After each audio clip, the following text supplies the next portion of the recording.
¿Sabías que en 1968 un atleta llegó a los Juegos Olímpicos con una técnica que nadie había visto antes y todo el mundo se rió de él?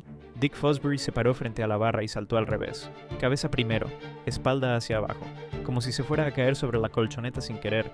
Los periodistas se burlaron, los entrenadores dijeron que era peligroso. Los demás saltadores usaban el estilo tijera o el rodillo ventral, técnicas que se habían perfeccionado por décadas.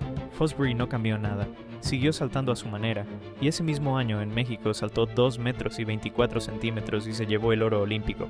Pero la historia no termina ahí. En menos de 10 años, su técnica había reemplazado completamente a todas las demás en la competencia de élite. Hoy, cada saltador de altura del mundo usa exactamente lo que Fosbury inventó. A veces el mundo entero está seguro de que estás equivocado, y tú simplemente tienes razón.